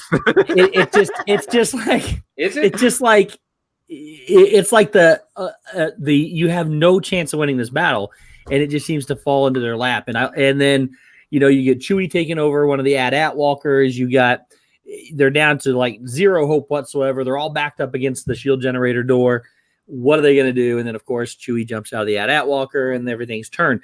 I mean, you had, what did they have there? Those 6 main guys at that, plus some Ewoks against AT-AT walkers and 100 troopers. A legion of troops. It doesn't make it didn't make sense, but I'm okay with it. I'm okay that it didn't make sense. I enjoyed it a lot. I just suspending belief. I think they should have done more of the scenes on it. And maybe they didn't do it on purpose because there's no way they could justify it. But I think it was a pretty good battle, and I think I would have liked to have seen more of it. It's I agree, Dan. I think there's some ridiculous aspects to the fighting. I think some of it is done well. I agree with you. Like when they come up to a couple of the guys and they're hitting them really lightly. It's not even like they're they're like just hitting them like this and not that all I get. But I think part of it, it was for what it was. I thought it was fine. I don't expect them to. I mean, you saw them losing too. I mean, you saw the AT walkers come up and shooting and destroying some of them and killing some of them. So you definitely saw that they weren't dominating. They were just getting by enough to kind of distract them, I think, to the point where they could get inside. Because I don't think that the Ewoks actually won the battle. But what they did do was made it enough of a distraction to get them away from the front door so they could get inside and set the charges. Yeah. That's how I took it anyway. Even to this day, I still take it. Their way of doing that. I kind of agree. It's just the way they went about. Sure. There's holes there. Absolutely. Look. Sorry, these are they called just AT walkers? These little ones, the AT-AT are the big ones, aren't they? I think they're just the AT walkers. The AT ones are the bigger ones, right? It's the AT-ST walkers. Oh, the AT-ST. Okay, that's I knew there was something else in there. That's it. The AT-ATs are the bigger ones with 4 legs, right? Yeah. Yes. Okay, just making sure. Go ahead. Yeah. No, I was just saying, like, if Ewoks can, create, incredible clothing for Princess Leia, then why can't they build better weapons? Because I don't think they have the. They do well with fabric and not metal. Well, you could do a lot with fabric. You can make parachutes and I don't know. Why? Well, wait, hold on. I've just thought of it. We came over and got on top. No. I have just thought of it. Right. So what happens when they just get onto the planet? What happens to the rebels when they just get caught onto the planet? They get flung up in the air in those nets. Why didn't they land, put on the floor of the Endor thing by the base loads and loads of nets, and have the stormtroopers get flung up like Luke and Han and Chewie and C-3PO did? They probably didn't have hours to set all that up. You got to get up in the tree and get the nets, and you got to make right above them. They knew they were in trouble. Come on. Maybe the battle was lopsided. Maybe there were a million Ewoks. They were all using invisibility cloaks with their Taylor Smith that they crafted. Harry Potter rubbish. We just didn't see him. We just didn't see it. That's I'm true. talking about, you never know. Another moon in the sky that just came out of nowhere. So finally, let's move on from that. Let's go to the assault on the Death Star, because that ties directly into what's happening down on Endor. So Lando is leading the assault, and they're straight on. They are totally trusting that the people down in Endor are going to do their job, and they're going to get it done. And that's it. They're trusting them. And when they get there, it hasn't the most iconic line in the whole of Star Wars. We'll say again. The most iconic line in the whole of Star Wars. It's a trap. It's a trap. Yep. It's Admiral Akbar. Yeah. But what's funny is Admiral Snack Bar, actually. Yes. Yes. Admiral Snack Bar. Yes. And Brewbacca's. I don't understand why I don't have them in Galaxy's Edge, but that's another story. Because they didn't pay me enough. Because now they have fried chicken and hamburgers. No, Steve, they changed it back. Did they change it back? They changed it back. Bravo for them. Good job. Fried Ewok. Yep, they changed it back. I forgot to tell you. But so we get the battle of the Death Star, the assault on the Death Star. And you're right, they're walking into a trap. They knew they were coming. That was the whole point. They wanted them there. But so they're there, and basically what they're doing is they're fighting in space because the shield generator, I almost forgot the word. It's not down yet. They haven't done it yet. No. So they're up there and they're losing ships. A little bit at a time, but they are losing people one at a time. You see these ships getting destroyed. Even one of the big medical ships gets destroyed. Yeah. And, Lando even says that he's like, we just got to give them more time. Give them more time. Totally trust that they're going to get it done. So we'll start with Steve on this one. Steve, what do you think of the battle of the assault on the Death Star? Well, correct me if I'm wrong, but I think part of the whole entire thing with the trap was that, so if the shield generator's up and they run into it, I guess they explode. That's my guess. Mm-hmm. So everything that they showed and all their schematics said the shield generator had been taken down. And the guy said, wait a minute, it's still up. And they're like, no, the readings say it's down. So somewhere along the line, they've jammed something. I don't know how that happened. I can't remember how it happened. Yeah, he says it. He even says if they jammed their frequency, why would they do that unless they know we're coming? And then that's what leads into the whole trap, because the plan was for those ships just to fly into what they thought was no shield and just blow up. Right. So that was, I mean, that's a major part of the whole battle to start with, because then they have to turn around and all of a sudden the bad guy ships appear. Yeah, so all the Star Destroyers are right behind them and have surrounded them. It's like playing basketball and cornering a guy in between the two out of bounds lines. Right. You back them up or football or I'm sorry. These soccer. Analogies, I have soccer. No idea what it's you're like foosball, the real football in Dan's country. It's like putting anybody in the Dan's country. I own the country and the game you are talking about. It's like putting somebody against that corner when you've got your back against the wall, and that was a huge part of the strategy. I mean, when you look at you got the Battle of Endor that we just talked about. Now you got this. This was well thought out by the Empire, and it's pretty incredible the lengths that they went to. And yeah, this whole, just when you see them going, then they turn around and it's the shield generator still up and they can't see it, and it's a whole plot, that's when we get the whole line of it. It's a trap, and it's a pretty iconic part of the mission. Yep. Yeah. Marshmallow Man, welcome in. Marshmallow Man. What's interesting about this is Steve, you hit it right on the head, and Dan, I'm going to let you touch on this in a second. The Emperor is extremely smart. Yeah, he's not dumb at all. But his downfall is his arrogance. It's by far his arrogance. But we'll get to that. But Dan, what about you? The attack, the assault on the Death Star. What do you think of that part? It's my favorite space fight scene in the whole of Star Wars. A lot of people might say the trench run in the first movie. This is my favorite by far. The way George Lucas directed this scene and created this whole fight in space is phenomenal. There are ships everywhere. Like there's this scene where the Falcon is flying towards you, and you just see loads of TIE fighters just spawn out. Like it's crazy. You know that the Rebels are on the back foot. You have the Millennium Falcon. You have a couple of big ships. You got some X-wings, some Y-wings. They get introduced to the A and B wings, which I think is great. Wedge is there because I think Wedge is a super underrated, important character for the Rebels. I'm so glad.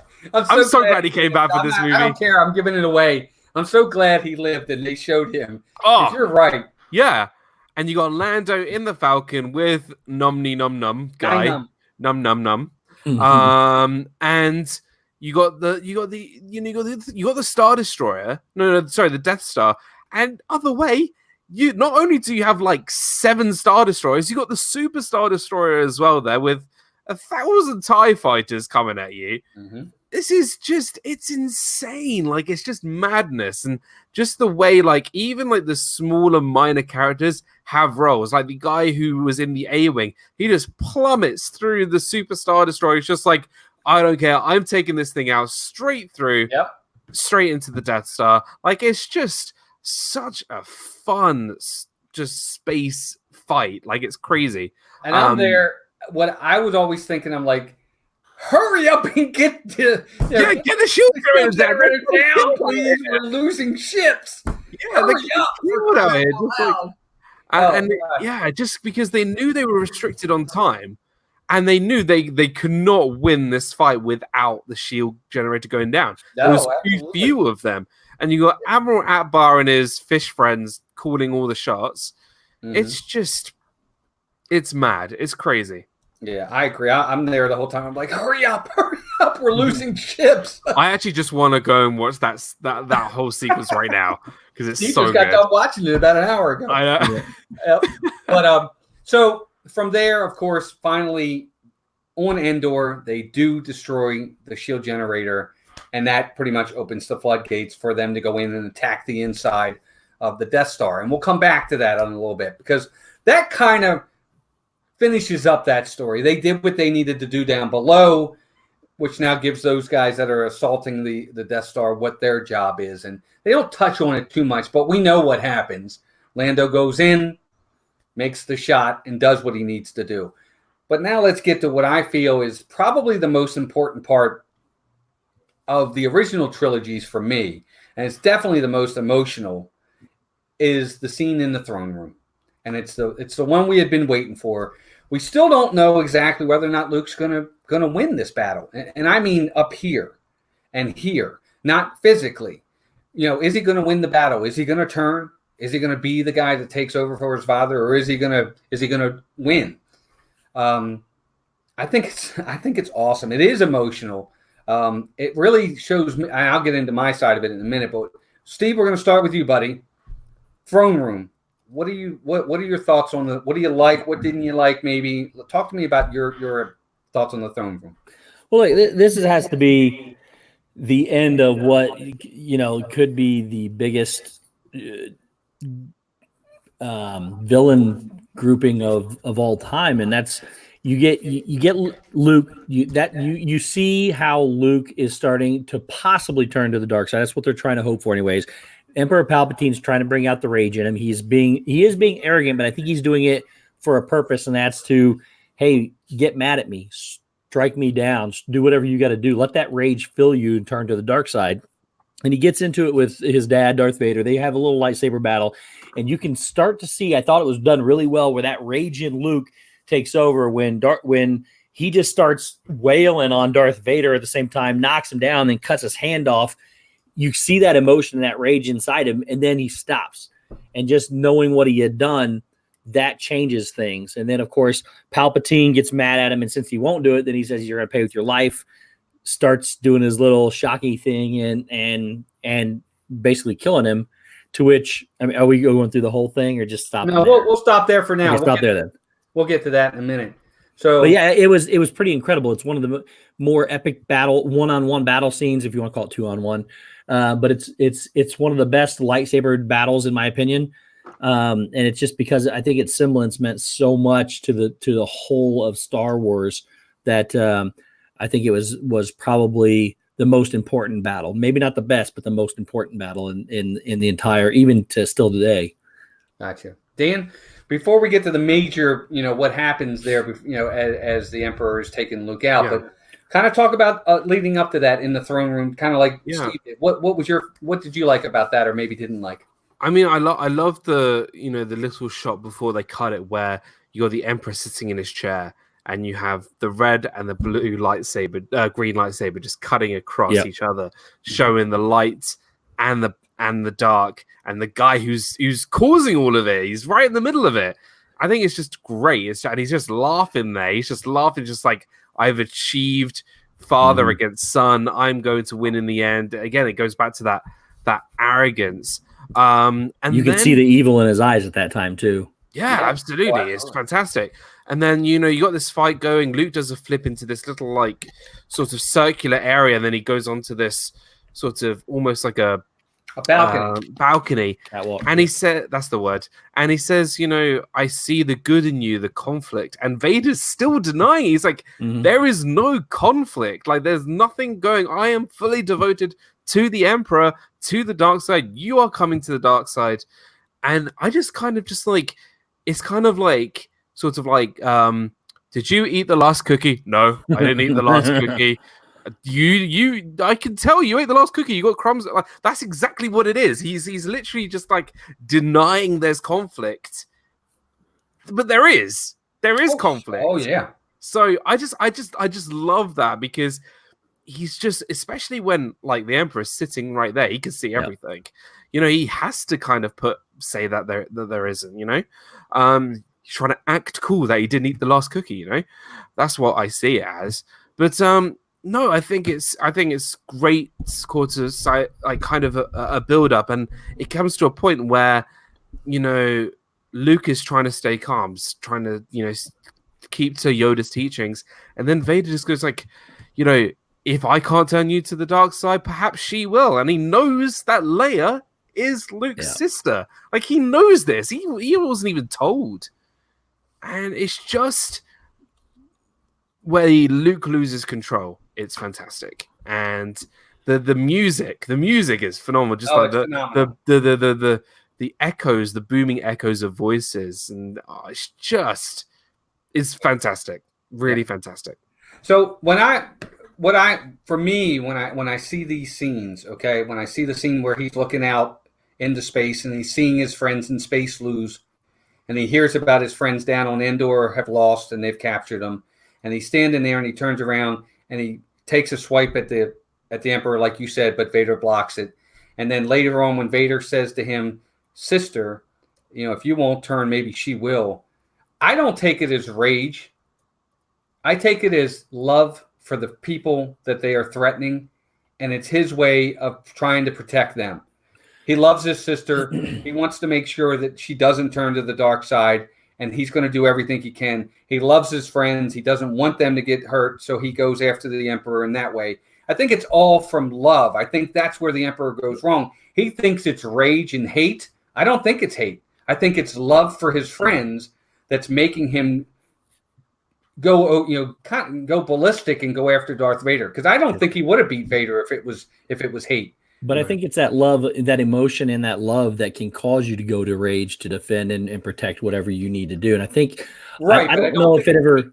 What's that? But I don't think it's built off of hate. I don't think it's built off of hate, but it can sure develop. It can sure develop into hate, though. Right. Fear leads to Right, but remember, fear leads to hate, and hate leads to the dark side.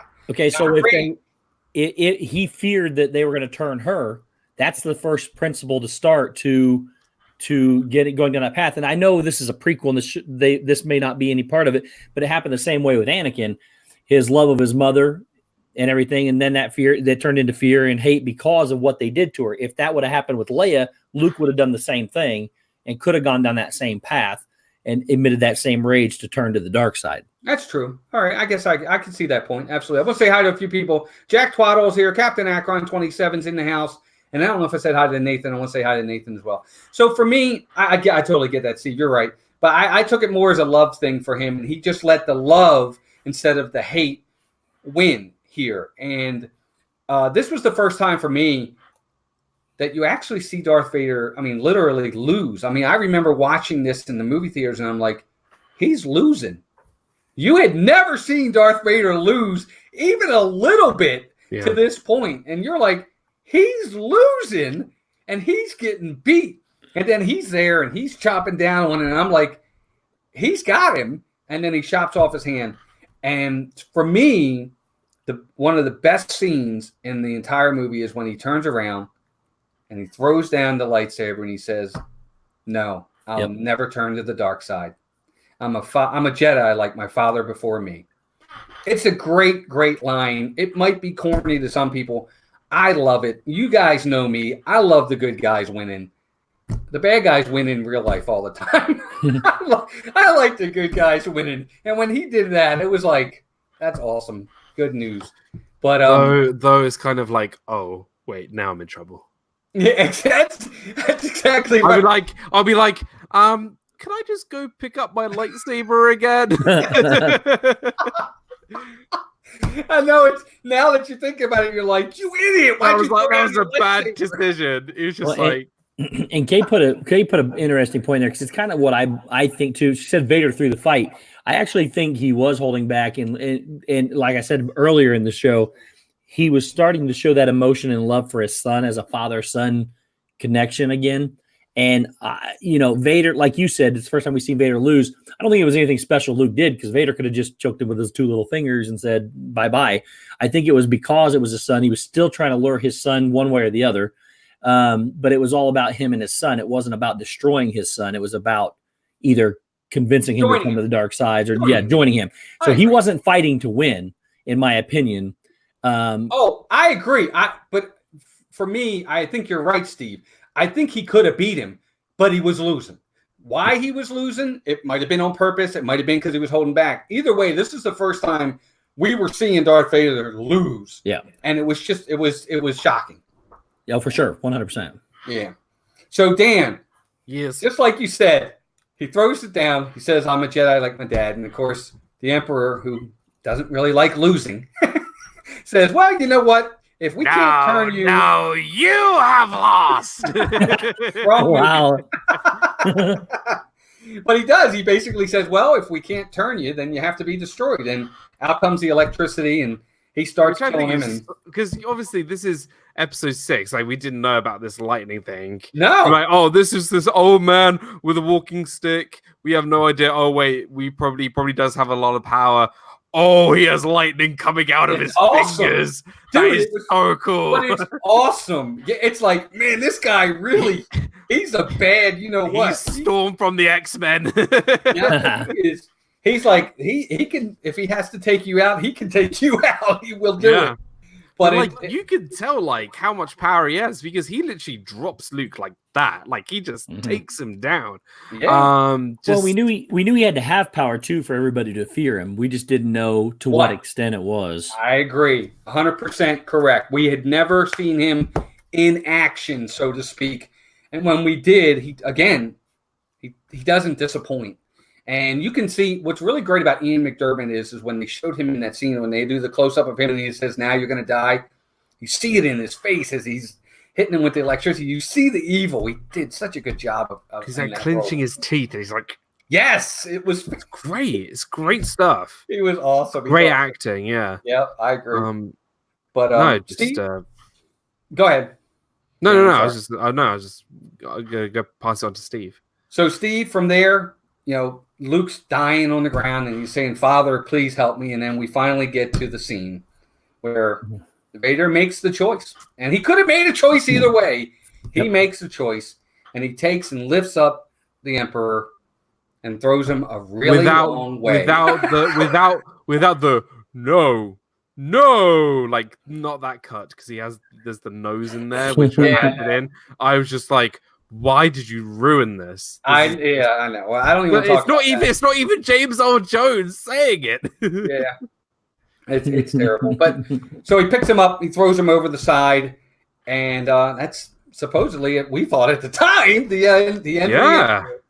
And from there, of course, Darth Vader's laying on the ground. And when I first saw this movie, I'm like, why is he hurt? All he had was his hand chopped off. But he's actually, when he picks him up, he's getting electrocuted. Yeah, you can see it going through his body. Yeah, he's getting electrocuted. You see his skull, I think. You see the outline of his skeleton or something. Yep. Well, but that's, and we'll get to that in a second. And of course, then, from there, they cut back to Lando. Lando's finally hits the Death Star. It's gonna be destroyed.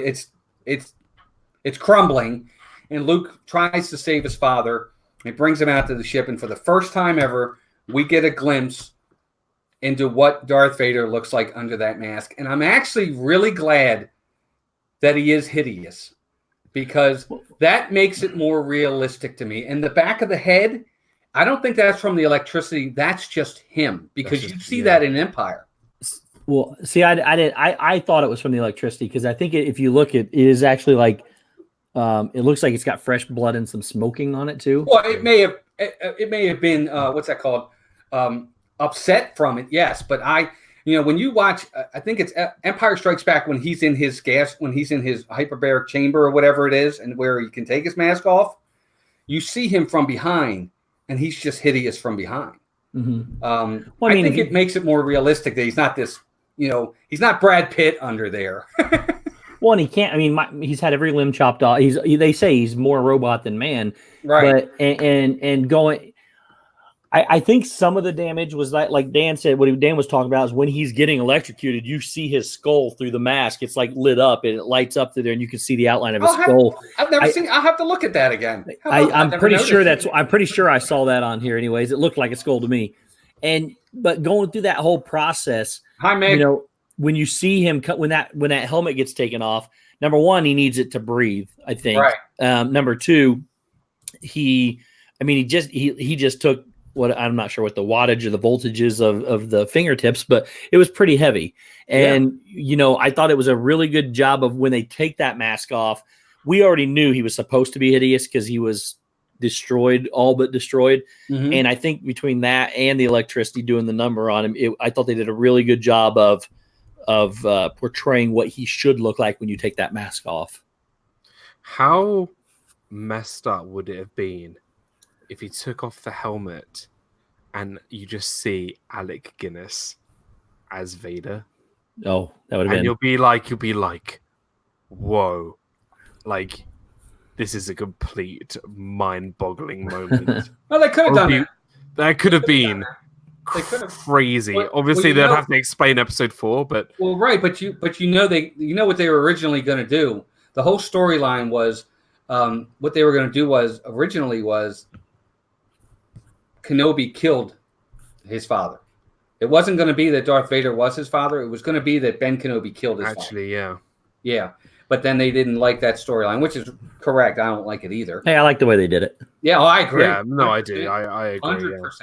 Yeah. 100%. But Dan, so what do you think of that last scene where he takes his father's mask off and I mean, it's an emotional scene because, yes, Vader was the villain, but he is, I think, arguably in cinema history, you could probably throw in maybe the Joker, or he is one of the greatest villains of all time. Well, he's number 2. I've always seen him number 2 behind Hannibal Lecter. Right. And I would pick Vader over Hannibal Lecter easily. I would too, but I'm with you, Steve. But there are others I would pick over Vader possibly In terms of too. cinema, right? In terms of cinema, you have your Saurons, you have your Jokers, you have your Hannibal Lecters, you have your Norman Bates. Darth Vader is one of the greatest movie villains of all time. So to see him die, you're kind of just like, although you're happy that he's died, but also he has that connection to Luke. You don't know what's going to happen. He's losing his father, for goodness sake. Like, I don't look. It happens to everybody, unfortunately. So obviously, it's going to be a heartfelt moment. He's actually turned good because of what happened. Luke managed to turn him good again. Right. So, look, I mean, it is a very emotional moment. He wants to save him. Wants to try and get him on the ship, which he does. But unfortunately, he passes just before he, gets saved off the Death Star. So, which leads into his funeral. So, Steve, what about you there? That scene with his father. Well, I mean, I think it wraps up coming back to being human again, and I think it was the ultimate. Luke's not going to go to the dark side. He was stronger than the dark side by doing that, and then still showing the love for his father, though. Even though, like Dan said, probably the greatest, one of the, if not the top 2 greatest villains of all time. The guy was really bad, and it was a touching moment. I think it was a redemption for Vader a little bit. Absolutely. It was a close to. It was a good way for him to go out because he started as a Jedi, started as a good guy, and then got turned to the dark side. And being able to find the light before he passes, it was a pretty special, in my opinion. I agree. I think it's the ultimate redemption story. He finally gets back to where he originally was. He saves his son. He becomes a good guy again. I agree 100%. I think it's a great redemption story. And Luke's sitting there, he's laying there with his dad, and he says, "I've got to save you." And his dad says, "You already have." Yeah. And he did. He saved him. He saved him. And it's fantastic. And then, like you said, Dan, and I remember this to this day. They have the funeral where he takes, and they're playing the music again. John Williams, so smart. And he comes up and he lights the torch, and you see the flames, and you just see the silhouette or the actual Darth Vader helmet going up in flames, and he's burning him. It's sad because no one turns up to his funeral apart from Luke. Right. I mean, that is just obviously he is the villain, but I think know how alone he was. Yeah. As this, I'll tell you this, for 1983, it's sad, I remember as a 12-year-old crying my eyes out. But it's partly because, first off, he's finally a good guy and he's gone. And then you're thinking, well, this is the end. This is the end of Star Wars. And, for 1983, it was. You didn't know any better. You thought this was it. It was awesome. And then, of course, they have the scene where they're all celebrating. And then George Lucas had to not only once, but twice have to remind us about the prequels, where not only did they show us Naboosh celebrating, Jar Jar celebrating on the top of the palace, blah, blah, blah, but they also put Hayden Christensen in the last scene of the movie. It's so stupid. They could have just kept the guy who played Vader in that tiny little bit, but no. Hayden Christensen. Oh, we got to get Hayden Christensen. We got to redo the last scene of the movie and put Hayden Christensen in that scene. Why? I don't know. It makes no sense. Why didn't you put what's his face in it? Young Obi-Wan Kenobi. What's his name? Ewan McGregor. Yeah. It's true. It's so stupid. I agree. Steve, what about you, buddy, on the last scenes? It was pretty. I mean, I think the whole Vader issue was with it just being Luke was fitting. I think that Luke. I think it might have been even Luke's decision, because just to send his father off on his own was probably. I mean, there wasn't any big fanfare. There shouldn't have been any big fanfare, no. Even though he had just. I mean, you're not going to invite all the stormtroopers to come say goodbye to him. There was nobody there that still loved him except for Luke. Luke had faith in him. Luke believed in him. Could have been Luke's decision, but I think it was just Luke sending him off, and that's the way it should have been. I think with all he had done previous to that, absolutely. I think it's the right way to go. I mean, there wasn't anybody else that was going to come to his funeral. Nobody was. They weren't coming. So sure. So there you go, guys. And that's it. And then the movie ends, and we get that final look of everybody standing there. They're all smiling. And then, the Force Ghost. I will say this. Let me ask you both this, and we'll take it one at a time. When he goes and looks and he sees the Force Ghost, do you think Leia could see him, or was he the only ones that could see him? I think he's the only one that could see him. Yeah. I do too. I agree 100%. I don't think anybody else could see them. I think he's the only one at the time could see him. I feel like if Leia did, she would be watching with Luke. Right. Yeah, even though wouldn't have known any of them, because she wouldn't have known, but she would obviously see Luke looking at something.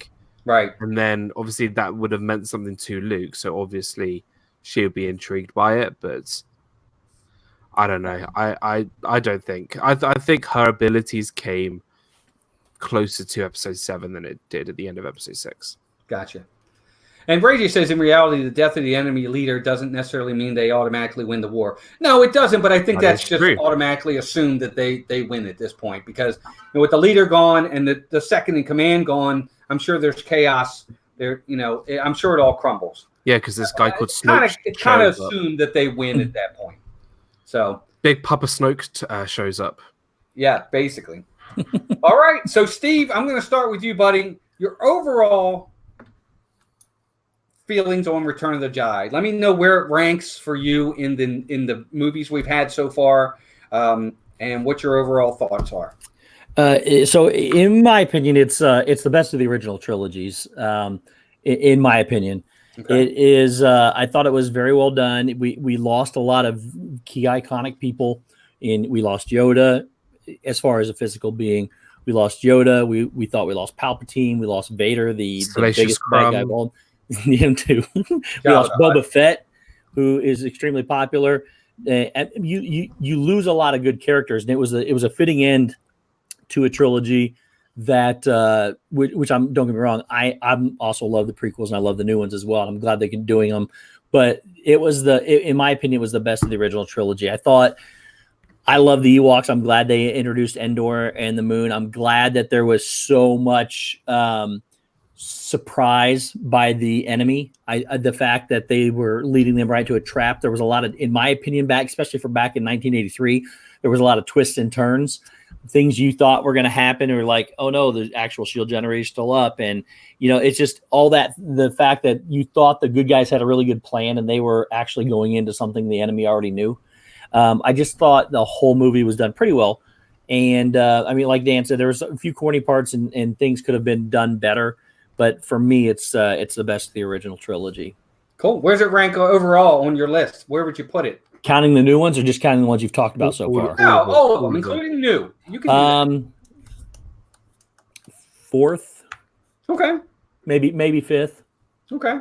Gotcha. Nice. And who goes ahead for you? The last two, you know what? in my opinion, the last two have been the best two. Okay. 7 and 8 have been the best two. 8's my favorite. 7's second. I like Rogue One better as well. And I would probably put the Here it comes, the third one, the number 3. I would put number 3 ahead of it as well. Okay. All right. I thought number 3. K is disappointed. It's all right. Everybody's entitled to their own opinion. Everyone's entitled to their own opinion, except for Kyle from Eye to Eye.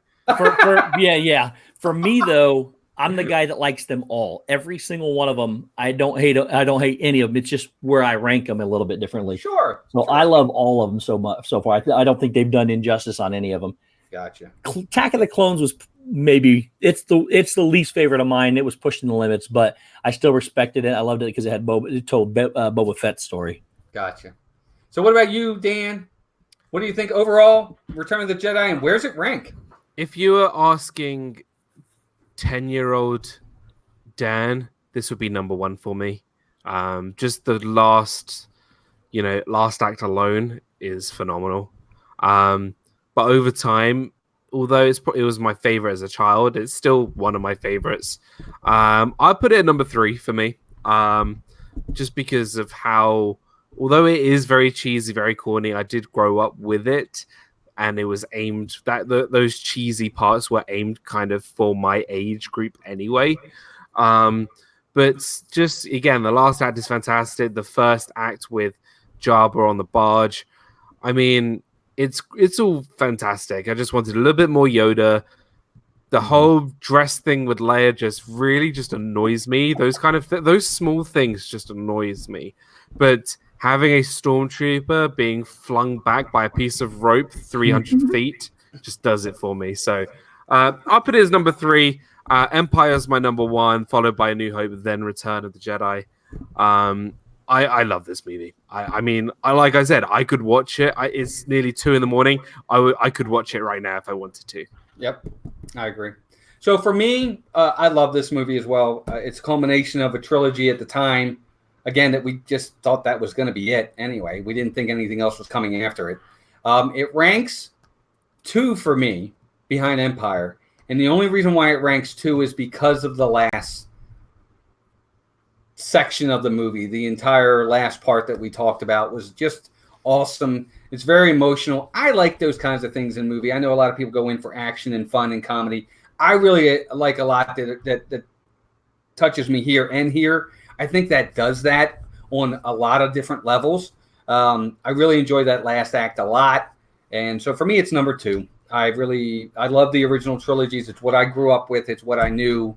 They just got a special place in my heart.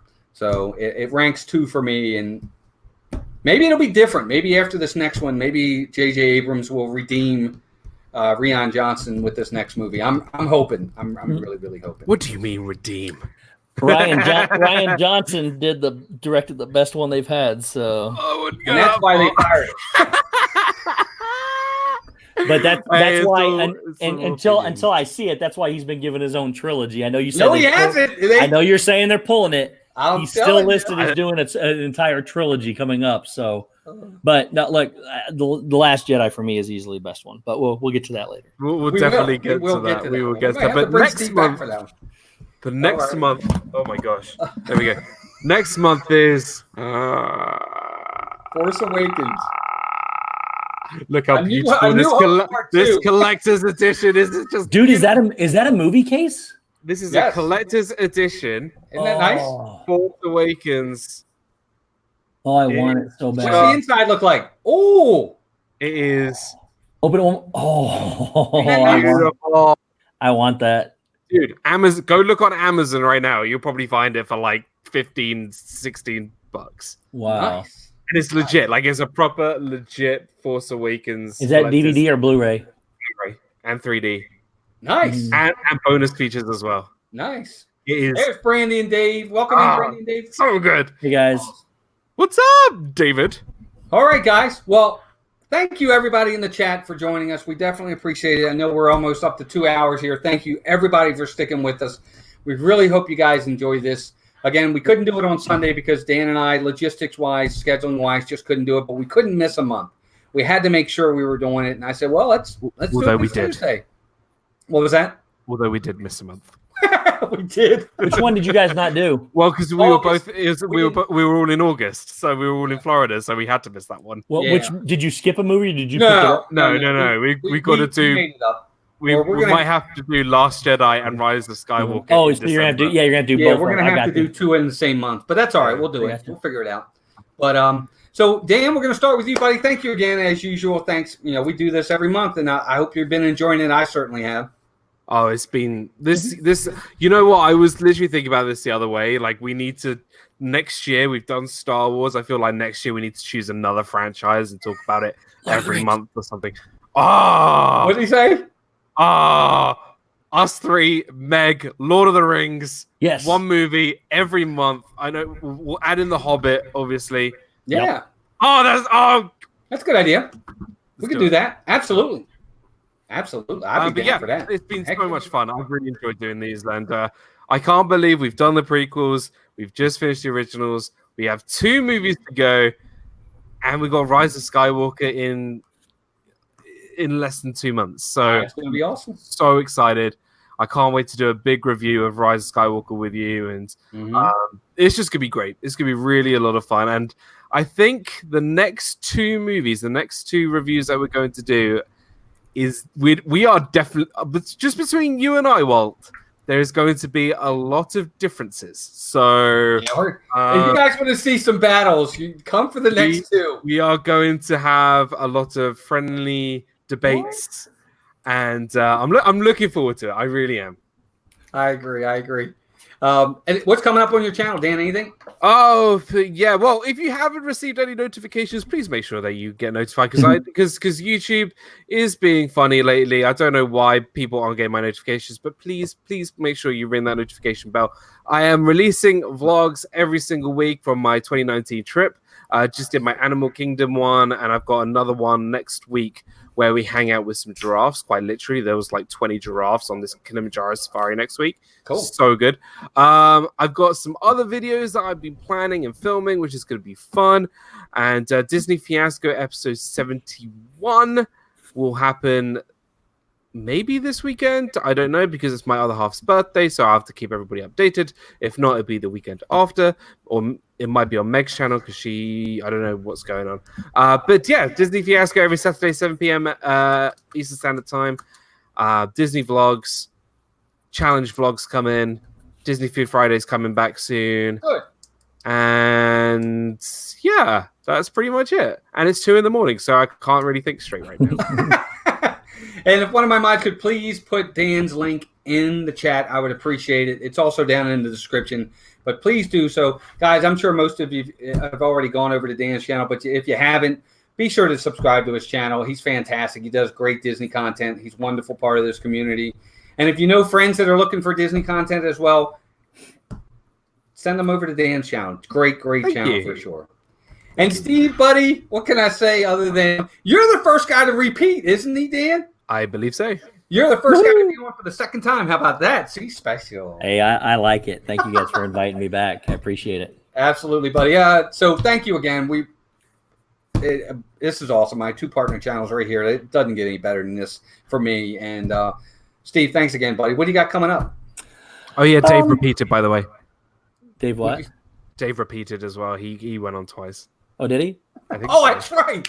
Dave did. I forgot. That's right. Yep.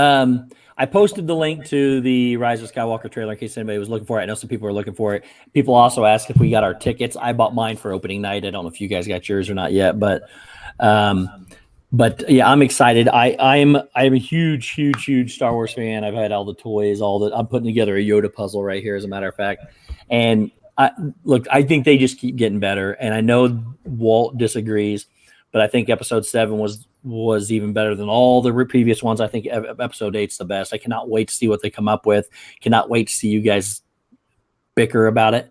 But but it's gonna be pretty phenomenal and special. So no, the tickets were not laminated, Noah, but they will be. Yes, they will be. Now, I just Monday nights we just keep going with Monday nights, and I really having fun. I know this week I'm going to have Ben from Pepper Tree Villa on a Getting to Know You series. Good. And then of course Wednesdays with this and that, and Saturdays with my good buddy here Walt with Sports Night.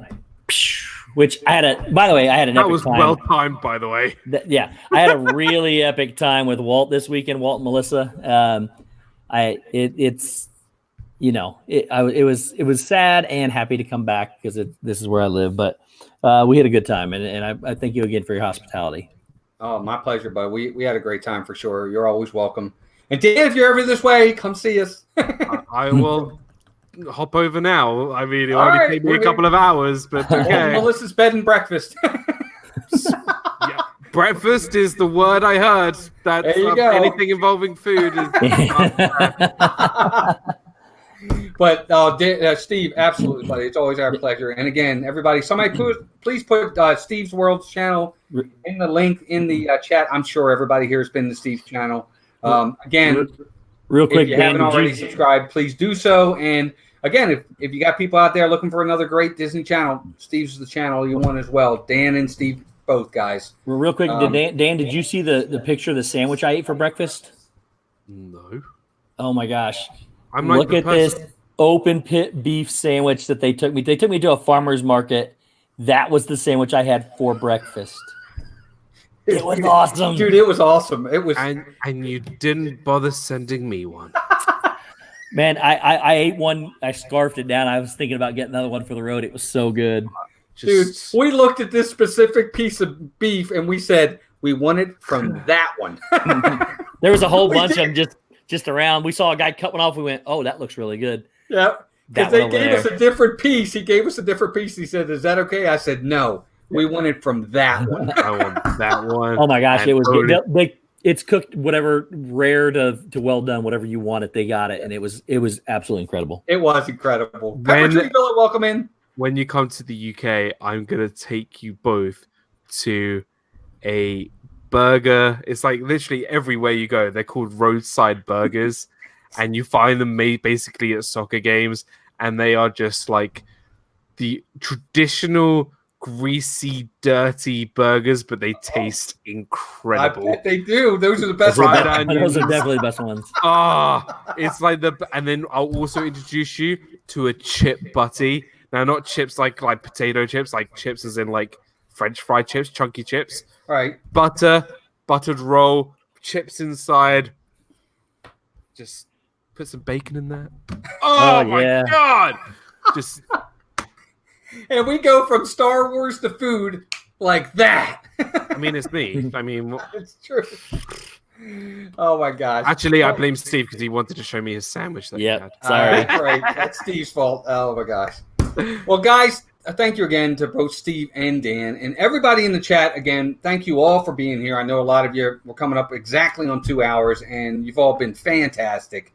We really hope you enjoyed this review of Return of the Jedi.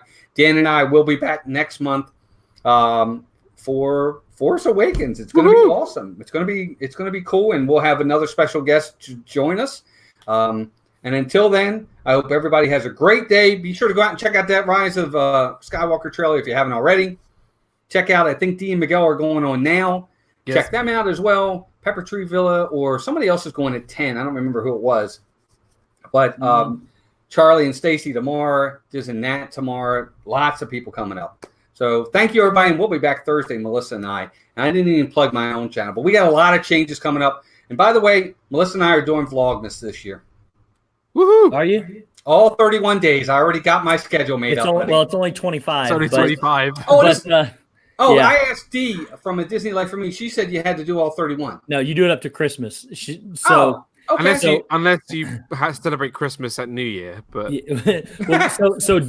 Dee from A Disney Life for Me, she's gotten better every year. Last year was the best attempt at Vlogmas she's done. She only missed a few. But it was like she was telling me the story. It's gotten better every year. Yeah, last year was my first year on YouTube, so that was my first Vlogmas. I filmed everything in advance, had it all ready to go. All I had to do is uploaded one each day, and it still whooped my butt. So it's not going to be easy. It's not going to be easy, but we're starting probably this weekend to do some of the filming of what we're going to do. So I've done 3 already. Nice. I haven't edited them. I've just filmed them. I think everybody wants us to go. Yeah. Goodbye. Thank you, everybody, for being here. Please, everybody, have a great day. Be sure to check us out next month and check out all these great channels as usual. And may the force be with you, and take care of yourselves and each other. Bye everybody.